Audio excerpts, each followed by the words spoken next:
Romanos capítulo 15, vamos a leer los versículos desde el 14 hasta el 21.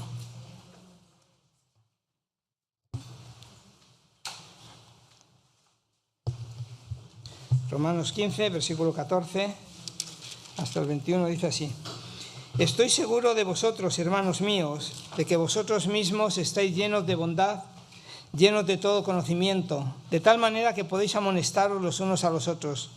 Mas os he escrito, hermanos, en parte con atrevimiento, como para haceros recordar por la gracia que de Dios me es dada para ser ministro de Jesucristo a los gentiles, ministrando el Evangelio de Dios, para que los gentiles les sean ofrenda agradable, santificada por el Espíritu Santo. Tengo pues de qué gloriarme en Cristo Jesús en lo que a Dios se refiere, porque no osaría hablar sino de lo que Cristo ha hecho por medio de mí para la obediencia de los gentiles, con la palabra y con las obras, con potencia de señales y prodigios, en el poder del Espíritu de Dios, de manera que desde Jerusalén y por los alrededores hasta Ilírico todo lo he llenado del Evangelio de Cristo. Y de esta manera me esforcé a predicar el Evangelio, no donde Cristo ya hubiese sido nombrado, para no edificar sobre fundamento ajeno, sino como está escrito: aquellos a quienes nunca les fue anunciado acerca de Él verán, y los que nunca han oído de Él entenderán. Pues hasta aquí la palabra del Señor, que vamos a considerar en esta mañana, pero vamos a poner primero este tiempo en manos del Señor. Vamos a orar. Padre, de nuevo nos presentamos ante ti en nuestra debilidad, Señor, sabiendo de nuestras carencias, de todo lo que carecemos, Señor, y necesitamos. Y sobre todo, Señor, lo que tenemos es que necesitamos de ti, necesitamos de tu Santo Espíritu. Necesitamos que estés con nosotros, que abras la mente de nuestro entendimiento, que abras también nuestros corazones prestos para recibir tu palabra, para atesorarla en ella. Y pedimos, Señor, que sea esta una realidad en esta mañana. Pedimos que abras nuestro entendimiento para entender lo que tú quieres que entendamos de este pasaje, Señor, tan hermoso, y queremos que tú nos ayudes. Me ayudes a mí en la exposición, Señor, y ayudes a cada uno de los que aquí nos encontramos a entender, Señor, y a aplicar en nuestras vidas. Pues gracias, que contamos siempre contigo, sabemos que tú estás siempre con nosotros.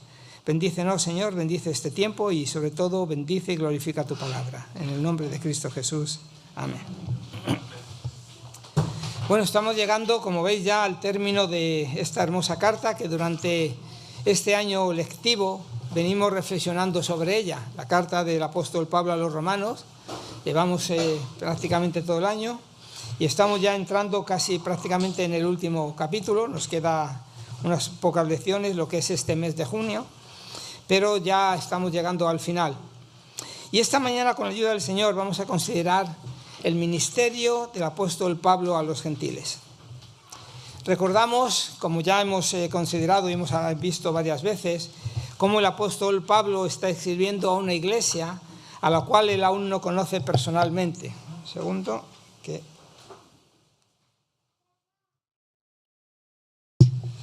Aunque hay una serie de personas a las cuales él en algún momento o en alguna ocasión ha conocido, y de hecho algunas de las cuales en el próximo capítulo veremos cómo les envía saludos personales, junto quizá con algún recordatorio de su relación que han tenido con anterioridad. Pero en líneas generales no conoce la mayoría de la gente de la iglesia que está en Roma. Por tanto, escribe a alguien, a unos hermanos de los cuales tiene ciertas referencias, pero que no los conoce personalmente. No es así como en otras cartas donde ha escrito y a los cuales él ha estado allí o ha tenido ministerio allí y conoce a muchos de ellos. Pero aquí no es así. Ahora, en el pasaje que nos ocupa hoy, Pablo se dirige a los creyentes en Roma de manera general, pero lo hace de una manera afectuosa y franca.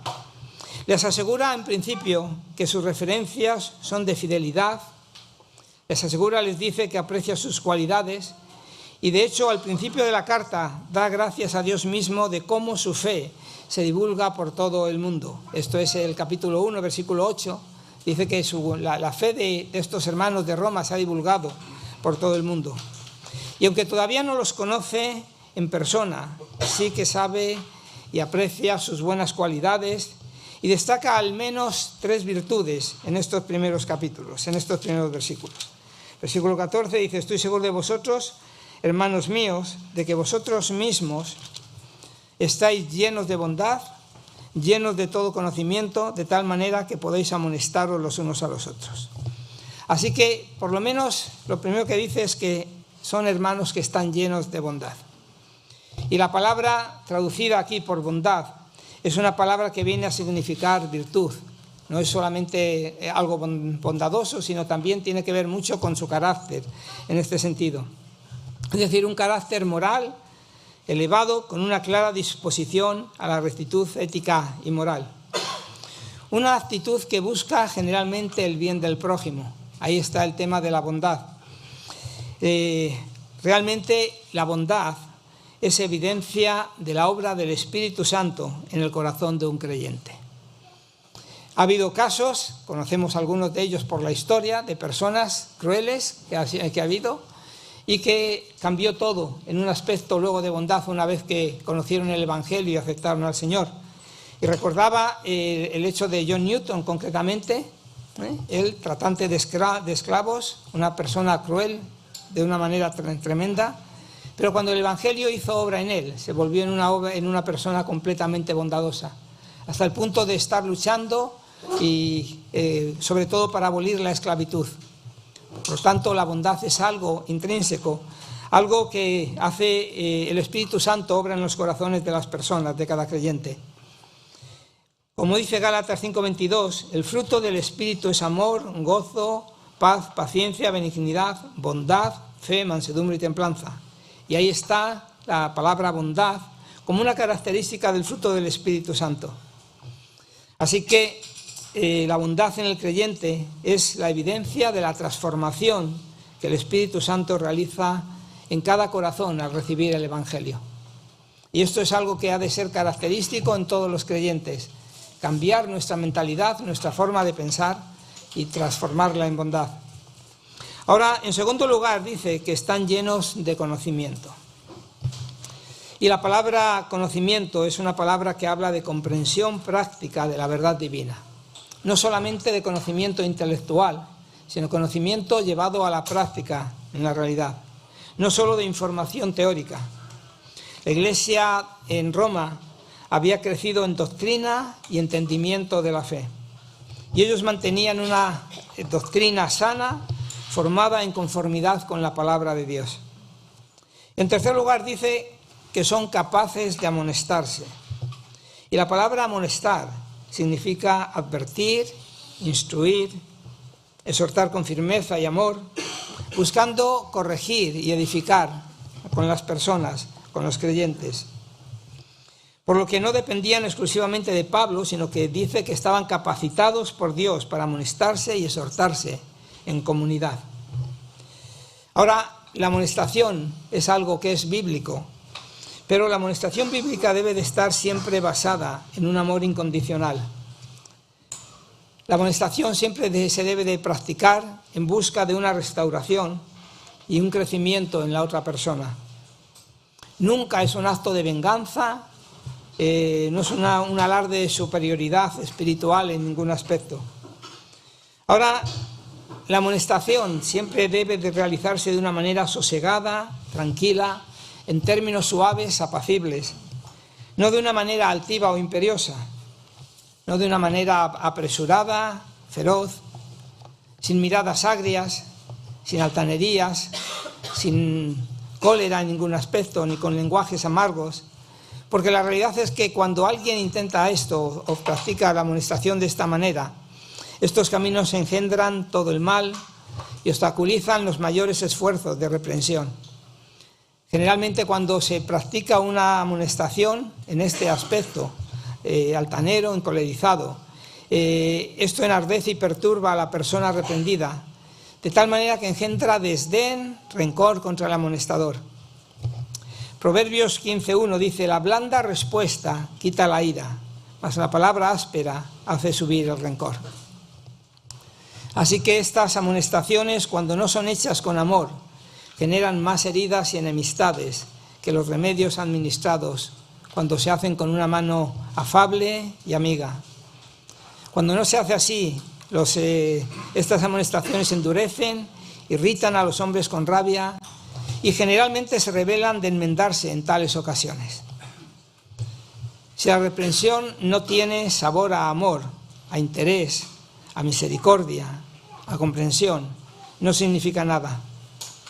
La amonestación, aunque a veces es amarga, porque a veces cuesta hacerlo y a nadie le agrada recibirla, pero debe ser como una píldora amarga, pero envuelta con afecto y amor. Algo que se administre moderadamente, con mansedumbre, porque de lo contrario no va a funcionar eficazmente. Ahora, esto no quiere decir que haya que endulzar demasiado el tema, porque la amonestación debe de ser siempre honesta, de manera que oriente bien al hombre para que vea su error, que lo conmueva con un sentimiento consciente y lo disponga para corregir su falta. Pablo dice: estoy convencido de que ustedes, hermanos míos, están llenos de bondad, rebosantes de todo conocimiento y son capaces de amonestarse, de instruirse unos a otros. Y esto puede parecer desconectado de los demás versículos que vamos a ver, e incluso de los anteriores, como si parece una forma de suavizar la larga y difícil enseñanza y exhortación de Pablo. Parece que está diciendo: sé que les he escrito una carta larga, pesada, pero no es realmente porque sean débiles e insensatos. Lo que ocurre es que la amonestación precisa bondad y también de conocimiento. Pero creo que hay más aquí, pensemos esto con atención. Si dice la palabra que los romanos estaban todos llenos de bondad y todos llenos de conocimiento, yo me preguntaba qué necesidad tienen de ser instruidos o literalmente qué necesidad tienen de ser amonestados. Dice: yo mismo estoy convencido de que ustedes, hermanos míos, están llenos de bondad, llenos de todo conocimiento y son capaces de amonestarse unos a otros. Pues creo que la respuesta es que están llenos de bondad y conocimiento, necesitan ser amonestados unos con otros para crecer en bondad y conocimiento.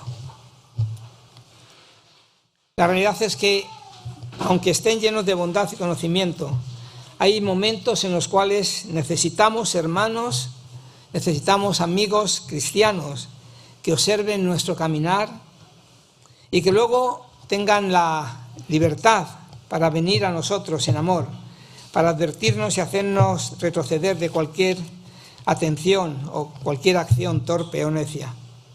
Y podemos ver por lo que Pablo ha escrito, que la plenitud, en cierto sentido, dice que están llenos de bondad, llenos de conocimiento, pero esta plenitud no significa perfección, porque entonces no habría necesidad de ser amonestados ni de instruirse unos a otros. Lo que significa plenitud es que Dios les ha dado abundante bondad, les ha dado abundante conocimiento, hasta el punto de que pueden rebosar de amonestaciones, exhortaciones, de instrucciones, de advertencias y de ánimos los unos a los otros. Porque a donde a uno le falte, al otro puede proveer y así progresar juntos hacia la completa santidad y obediencia. Y hermanos, nosotros necesitamos también esto en la realidad en nuestras vidas también. También necesitamos hermanos que nos amonesten. Y eso no quiere decir que haya una escasez de bondad, una escasez de conocimiento, pero sí que tenemos esta necesidad. Versículo 15-18 dice: mas os he escrito, hermanos, en parte con atrevimiento, como para haceros recordar por la gracia que de Dios me es dada, para ser ministro de Jesucristo a los gentiles, ministrando el Evangelio de Dios, para que los gentiles le sean ofrenda agradable, santificada por el Espíritu Santo. Luego dice, versículo 17, dice: tengo pues de qué gloriarme en Cristo Jesús, en lo que a Dios se refiere, porque no os haría hablar sino de lo que Cristo ha hecho por medio de mí, para la obediencia de los gentiles, con la palabra y con las obras, con potencia de señales y prodigios en el poder del Espíritu de Dios. Ahora, ¿qué dice el versículo 17? Dice: en Cristo Jesús tengo motivos para gloriarme, enorgullecerme de mi trabajo para Dios. Sin embargo, el punto del versículo 17 no es solo que Pablo tenga algo de que jactarse, sino que su jactancia es en Jesucristo, en Cristo Jesús. Dice que en Cristo Jesús tiene motivos para gloriarse del trabajo para Dios. Y creo que es muy importante notar que la jactancia de Pablo siempre es en Cristo Jesús. Y esto por dos razones. es importante notar que es en Cristo Jesús. Primero, porque el orgullo, la jactancia, es algo feo, es algo pecaminoso a los ojos de Dios. Y de hecho el propio Pablo, en 2 Corintios 10:17 dice, el que se gloría, gloríese en el Señor. Gálatas 6:14 dice, de lejos esté de mí gloriarme, sino en la cruz de nuestro Señor Jesucristo. Así que la primera razón por la que debemos tener claro de que la jactancia de Pablo es en el versículo 17 es en Cristo Jesús, es porque la jactancia, si no es en Cristo Jesús, es pecaminosa. Jactarse de uno mismo es pecado. Y sin embargo, muchas veces qué sutil es esto. Muchas veces no se trata solo de palabra, de poder alardear de cómo somos nosotros o de lo que hemos conseguido. No se trata solo de palabras, porque podemos muchas veces usar un lenguaje que ensalza a Dios, pero para jactarnos nosotros mismos. Y esto simplemente hablando demasiado de nosotros mismos, hablando demasiado de nuestro ministerio, cómo va nuestro ministerio, gloriarnos en las cosas que va alcanzando nuestro ministerio y diciendo sí, gloria a Dios por ello, pero estamos al mismo tiempo jactándonos nosotros. Y lo hacemos a veces de una manera muy sutil. Pablo se arriesga aquí en el versículo 17 a decir que tiene después gloriarse. La realidad es que luego cuando consideramos la vida de Pablo, cuán centrado estaba en Dios su ministerio, podemos concluir que su gloriarse no es por sí mismo, sino por la obra de Dios en él. Así que lo primero, por lo cual hay que ver que la jactancia tiene que ser en Cristo Jesús, es porque el orgullo es pecaminoso a los ojos de Dios. La segunda razón por la que necesitamos ver que la jactancia de Pablo es en Cristo Jesús es que todo el pasaje se basa en la verdad de que Dios obra en su gracia a través de las personas. De modo que cuando el ministerio prospera, es Dios quien lo ha hecho mediante el Espíritu de Cristo y no en base a nada propio suyo. Veremos, según vamos leyendo, cómo una y otra vez Pablo va diciendo que lo que ha hecho no ha sido él, sino que ha sido la gracia de Dios en él. Cómo va diciendo que Cristo ha actuado, que el Padre ha actuado, que el Espíritu Santo ha obrado de esta manera. Así que la meta de Pablo y la nuestra como creyentes y siervos del Señor debe ser gloriarnos en Cristo Jesús en todo nuestro trabajo. Es decir, aspirar a realizar nuestro trabajo de manera que Cristo reciba toda la gloria y no nosotros. Cuando Pablo dice en el versículo 17, en Cristo Jesús tengo motivos para gloriarme de mi trabajo para Dios, quiere decir, Cristo ha obrado de tal manera por mí, ha obrado de tal manera en mí y ha obrado de tal manera a través de mí que mi trabajo se ha convertido en su trabajo. Y mi gloria es gloriarme en que Dios reciba toda la gloria que solo a Él le pertenece. De tal manera que gloriarse en el Señor es en realidad gloriarse del Señor. Hablar con orgullo santo de los grandes atributos de Dios, de lo que ha hecho por nosotros, de lo que sigue haciendo por nosotros en nuestra vida, en el presente, y de lo que ha prometido hacer. Y ese debería de ser nuestro objetivo en la vida y en el ministerio, que toda la gloria sea solamente para Dios. Conviene notar cuál era el objetivo de Pablo y cuál debería de ser el nuestro también. Dice así, mas os he escrito, hermanos, en parte con atrevimiento, como para haceros recordar por la gracia que de Dios me es dada, para ser ministro de Jesucristo a los gentiles, ministrando el Evangelio de Dios, para que los gentiles les sean ofrenda agradable, santificada por el Espíritu Santo. El apóstol hace aquí una declaración extraordinaria respecto al fundamento o propósito de su ministerio. Dice que su objetivo es presentar a los gentiles como ofrenda a Dios, aceptables, santificados por el Espíritu Santo. Pablo cree que su ministerio es un instrumento en las manos de Dios para preparar un pueblo agradable y santificado para Dios. Al versículo 18 dice, porque no os haría hablar sino de lo que Cristo ha hecho por medio de mí para la obediencia de los gentiles. Así que según este versículo 18, el objetivo de Pablo es llevar a los gentiles a la obediencia. No sería hablar lo que Cristo ha hecho para la obediencia de los gentiles. Pablo creía que su ministerio era un instrumento en las manos de Cristo para formar un pueblo obediente a Dios. Entonces, si comparamos ambos objetivos, versículo 16, tenemos ahí, el objetivo es un pueblo aceptable y santificado por el Espíritu Santo. El versículo 18 dice, el objetivo es un pueblo obediente a Dios por medio de Jesucristo. Y prácticamente creo que en esencia son el mismo objetivo. Un pueblo santificado por el Espíritu, un pueblo obediente por medio de Jesucristo. Un pueblo, resumiendo, un pueblo santo y obediente, conformado a la santidad de Dios y a la voluntad de Dios. Por tanto, el versículo 17 dice que la experiencia culmen de Pablo es gloriarse o jactarse en Cristo y en lo que Cristo ha hecho a través de su ministerio. No jactarse en su ministerio, sino en lo que Cristo hace a través de su ministerio. Y los versículos 16 y 18 nos dicen expresamente qué es lo que Cristo y no Pablo ha hecho. Cristo, por medio del Espíritu Santo, ha creado un pueblo santificado y obediente que Pablo presenta a Dios para la gloria de Dios como ofrenda agradable de adoración. No creo que el llamado de los creyentes sea diferente a esto. Nuestro objetivo es gloriarnos en Cristo y la obra que Él realiza a través de nosotros para preparar para Dios la ofrenda de un pueblo santo y obediente.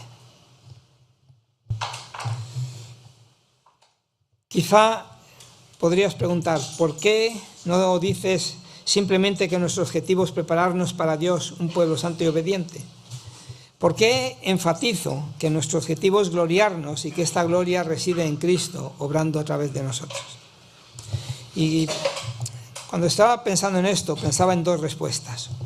Una es que todo este pasaje se basa en la verdad de que Dios, Cristo y el Espíritu Santo obran a través de nosotros para lograr la santidad y la obediencia del pueblo de Dios. Y debemos de expresar nuestro objetivo de una manera que se tenga esto en cuenta. Y puesto que es la Trinidad obrando, la gloria ha de darse a ella, a Dios mismo.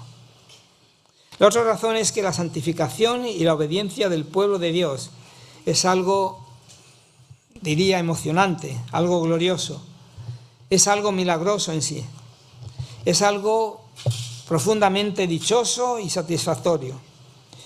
Uno de los grandes gozos que podemos disfrutar es ver a un pueblo, a una iglesia, crecer en santidad con una obediencia radical y total a Jesús.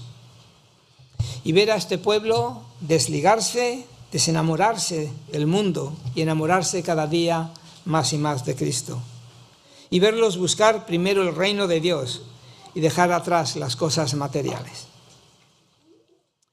Verlos volverse valientes en su testimonio, compasivos con los pobres, compasivos con los ancianos, compasivos con los desamparados, respetuosos y acogedores con la diversidad étnica, comprometidos con la pureza sexual, con un estilo de vida involucrada con la causa integral de engrandecer a Cristo y ver que esto sucede en nuestro ministerio a través de Jesucristo es lo más grande que le puede suceder a una congregación, a una iglesia. Cuando vemos los cambios en personas que actúan de esta manera, que van cambiando su modo de pensar, que van creciendo en bondad realmente por el conocimiento que tienen del Señor, esto es algo glorioso y grandioso. Pero cuando ocurre esto, hemos de reconocer que la gloria toda es de Dios, porque Él opera en cada uno de nosotros a través del Padre, del Hijo y del Espíritu Santo. Y creo que el versículo 18 no podría ser más claro. Dice, no me atreveré a hablar de nada, sino de lo que Cristo ha hecho por medio de mí, para traer a los gentiles a la obediencia. Pablo dice que solo hablará de lo que Cristo hizo por medio de él. No dice que hablará de nada de lo que él ha hecho, sino solo de lo que Cristo lo ha hecho. Y observemos dos cosas. Primera, Pablo ha trabajado y ha trabajado duramente. De hecho, en el versículo 19 nos expresa cuánto trabajó. Pero Pablo reconoce realmente, como segunda cuestión, que en realidad no fue Pablo, sino que fue Cristo quien trabajó a través de él. Y así es en cierto sentido como Dios nos da cierta importancia, pero se reserva toda la gloria para sí mismo. 1 Corintios 15:10 dice, trabajé más que todos ellos, pero él sigue reconociendo, dice, aunque no yo, sino la gracia de Dios conmigo. Leíamos antes en el versículo 16 que Pablo ministraba el Evangelio de Dios para que los gentiles le sean ofrenda agradable, santificada por el Espíritu Santo. Porque eso significa que el Espíritu Santo es la causa determinante en la preparación de un pueblo santo para el Señor. El Señor está preparando un pueblo para sí mismo, pero la funcionalidad de Pablo se ve cuando describe su papel como ministrando el Evangelio de Dios, para que la ofrenda de los gentiles sea aceptable, santificada por el Espíritu Santo. Y eso, en cierto sentido, significa que la aplicación del Evangelio por parte de Pablo, su enseñanza, su predicación, su exposición, su obediencia del Evangelio, es esencial para la santificación de los gentiles para Dios.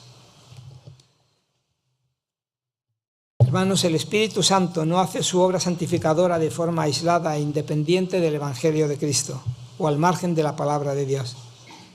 El Espíritu Santo, si recordamos cuando el Señor Jesús hablaba de que iba a enviarlo, el Espíritu Santo vino a exaltar a Cristo. Trabaja para santificar a un pueblo donde Cristo es exaltado en toda su obra y todas sus maravillas. Así que aquí vemos de nuevo que nuestro trabajo para preparar una ofrenda para Dios, en todo nuestro trabajo, es Dios quien está trabajando. Ahora, santificación es una palabra muy relevante, pero es también una realidad relevante. Pensaba que quizá la palabra santo ha sido y en ocasiones es tan manoseada que casi hemos arruinado una de las palabras más importantes y valiosas de la Biblia. Porque, ¿qué es la santificación?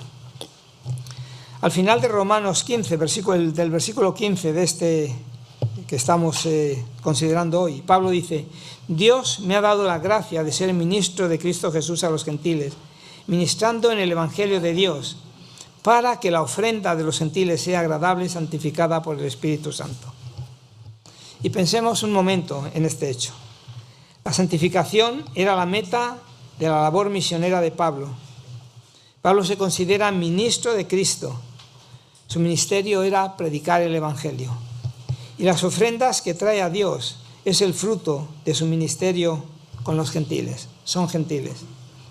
Y estos gentiles son aceptables delante de Dios porque están santificados. Así que Pablo no solamente busca conversos, sino que busca santificar a las personas, que sean personas santificadas. El versículo 18 describe el propósito de su vida, con otras palabras. Dice, no me atreveré a hablar de nada que no sea lo que Cristo ha obrado por medio de mí para alcanzar la obediencia a los gentiles. Así que, ¿cuál es el objetivo de la labor misionera de Pablo en este versículo? O más exactamente, ¿qué busca Cristo lograr mediante la labor misionera de Pablo? Y la respuesta, como dice aquí, es alcanzar la obediencia de los gentiles. Y esto concuerda con el versículo 16, por cuanto la santificación significa obediencia a Cristo. Si recordáis, Jesús mismo nos dijo de cuál debería ser el objeto de la labor misionera. Dijo, id y haced discípulos a todas las naciones, bautizándolos en el nombre del Padre, del Hijo y del Espíritu Santo, enseñándoles que obedezcan, que guarden, que obedezcan todo lo que os he mandado. Así que el objetivo de nuestra evangelización no es conseguir miembros para nuestras iglesias, no. El objetivo de nuestra predicación, de nuestra evangelización, es lograr que las personas obedezcan a un nuevo general. El propósito que Dios tiene para cada uno de nosotros es que obedezcamos todo lo que nos manda nuestro general. La santificación ocurre allá donde se obedecen las palabras de Jesús. El proceso de santificación es el mismo proceso de obedecer a Jesucristo de manera constante y ferviente.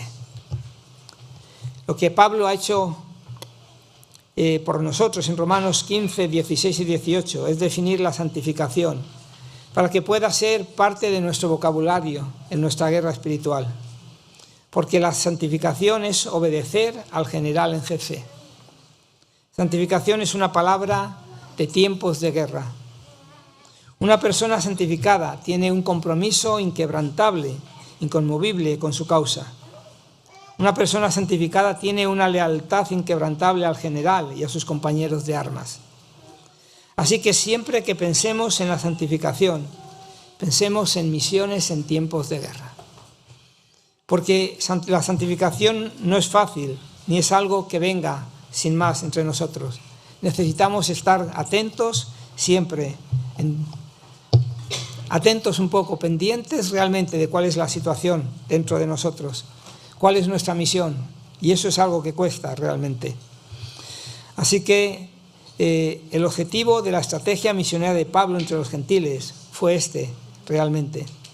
Y fue la obediencia radical la que cumplió este objetivo desde Jerusalén hasta Ilírico. Todo este pasaje se basa en la verdad de que Dios, Cristo y el Espíritu Santo obran a través de nosotros para lograr la santidad y la obediencia del pueblo de Dios. Y debemos expresar nuestro objetivo de una manera que tenga esto en cuenta. La Trinidad obra trabajando en nosotros y a través de nosotros para realizar su obra salvadora y santificadora.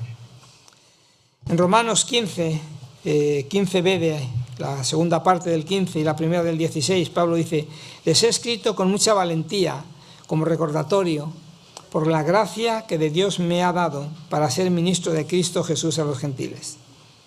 Y notamos las palabras, la gracia que Dios me ha dado.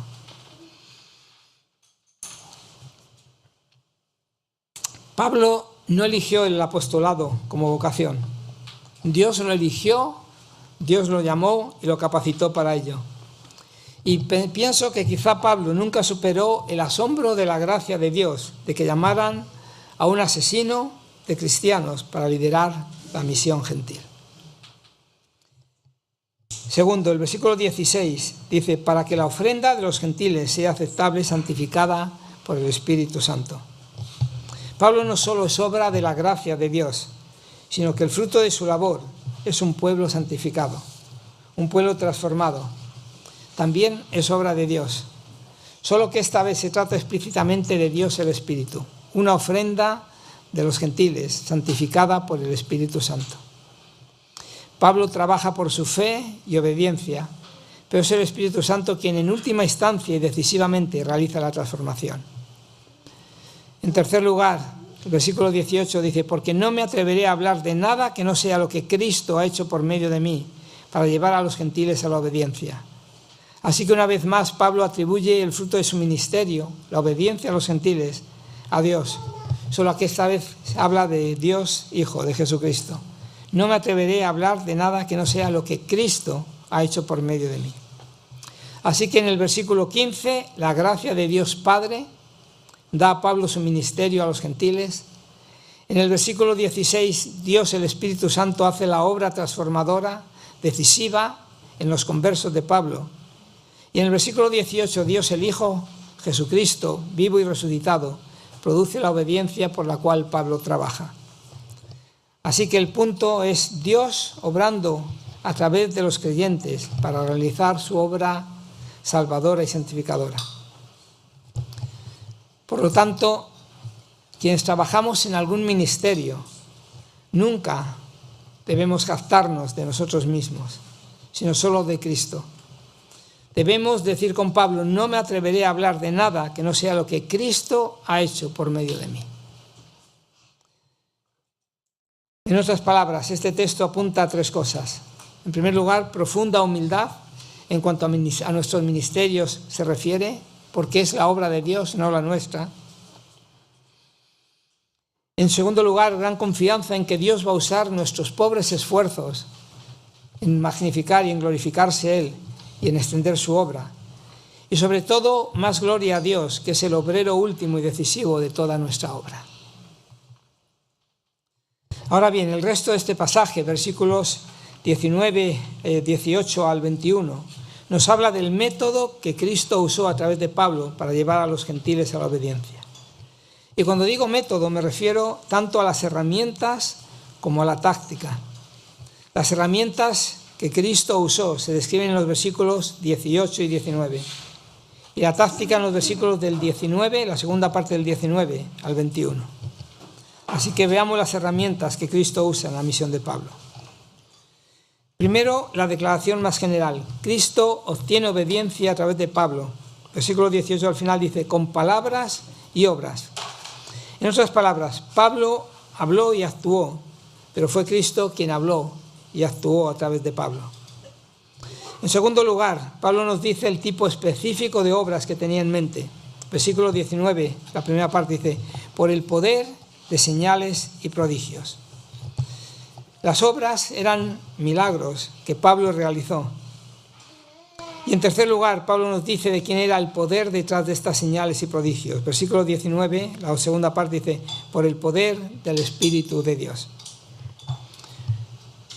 El Espíritu de Dios salva a las personas, las santifica y las transforma en seguidores obedientes por la palabra y las obras. La palabra se enfatiza en estos últimos versículos. Versículo 19 al final dice, todo lo he llenado del Evangelio de Cristo. Versículo 20 dice, me esforcé a predicar el Evangelio. Versículo 21, aquellos a quienes nunca les fue anunciado acerca de él. Y versículo 21, segunda parte, dice, aquellos que nunca han oído entenderán. Y todo es la palabra. Lo he llenado del Evangelio, es de la palabra de Cristo, de la palabra, de la Biblia. Me esforcé a predicar el Evangelio, habla de la palabra. Aquellos a quienes nunca les fue anunciado, habla de la palabra. Y aquellos que nunca han oído la palabra, entenderán. Así que la palabra, el Evangelio, recibe un fuerte énfasis en esto. Y es porque la fe viene por el oír, y el oír por la palabra de Dios. Las obras y los prodigios realmente tienen un papel secundario. No son el medio directo para salvar a las personas, como lo es la palabra. A veces hay personas que dan mucho hincapié a los grandes prodigios, a milagros y a cuestiones de este tipo. Pero las obras no pueden contar la historia de la muerte y resurrección de Cristo con su significado salvador. Solo las palabras pueden hacerlo. Así que las obras tienen valor solamente porque confirman la palabra. Pero la importancia realmente es la palabra. Un ejemplo. Pablo y Bernabé se encontraban en Iconio y dice Hechos 14:3, se detuvieron allí mucho tiempo hablando con denuedo, confiados en el Señor, el cual daba testimonio a la palabra de su gracia, concediendo que se hiciesen por las manos de ellos señales y prodigios. Así que daba testimonio, concediendo que se hiciesen milagros y prodigios. A la palabra lo aseguraba y le confirmaban los hechos y prodigios. Ahora, un poco más adelante, en Hechos 16, el pasaje del carcelero de Filipo, ocurre que Pablo y Silas están en la cárcel. Y hay un terremoto, pero es un terremoto muy especial. No se caen los muros, no se agrietan las paredes, simplemente se abren los cepos y las puertas de todos aquellos que están encarcelados. Un terremoto que los libera de los cepos, pero cuando el carcelero ve que se han abierto las puertas y él va a matarse, cuando ve que no han escapado, dice, señores, ¿qué debo hacer para ser salvo? Y ellos dijeron, cree en el Señor Jesucristo y serás salvo tú y tu casa. Dice, y le hablaron la palabra del Señor a él y a todos los que estaban en su casa. Y conocemos el final de la historia. El prodigio del terremoto da testimonio de la verdad de la palabra que le predican al carcelero.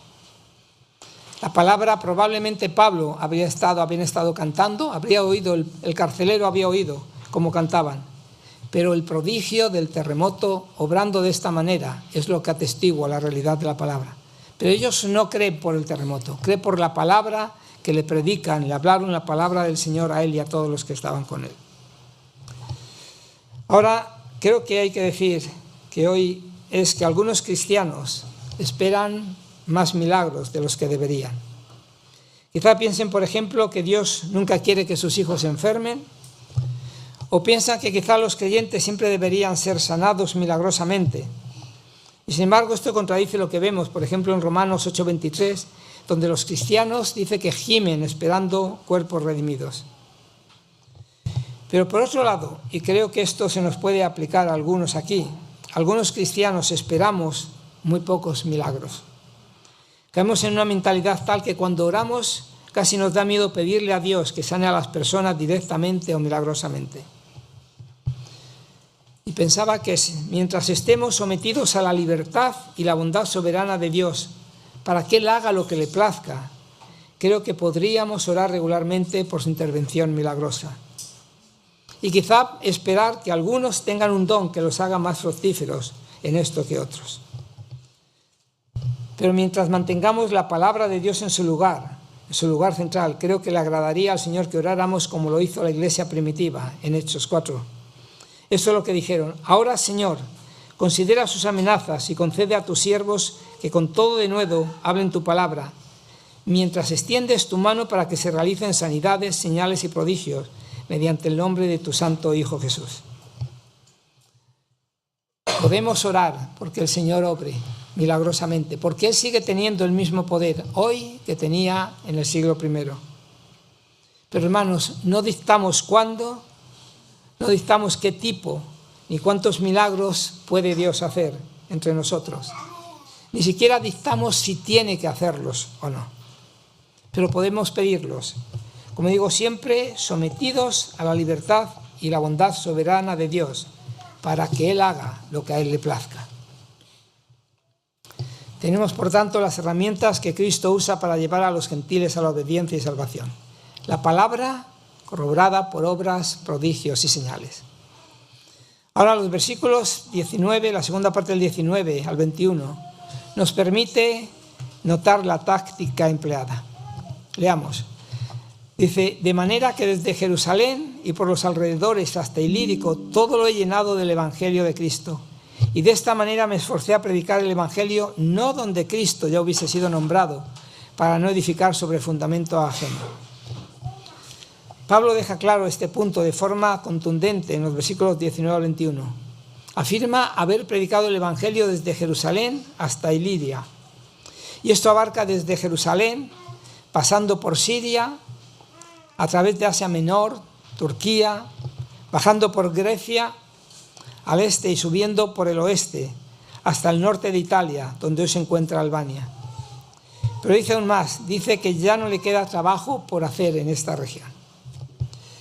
Claro, nosotros pensamos y decimos, de hecho él dice en el versículo 23, que veremos el próximo día, dice: ahora no teniendo más campo en estas regiones, él se dirige a España.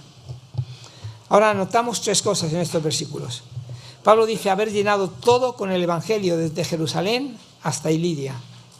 Su objetivo no es edificar sobre el trabajo de otros, en segundo lugar, sino ser un pionero e ir donde Cristo no es mencionado. Y en tercer lugar, por lo tanto, no tiene ya lugares en estas regiones. Pero ¿cómo podía decir que el Evangelio se ha cumplido en una región donde sabemos que había miles de personas no convertidas? ¿Está exagerando Pablo de su obra?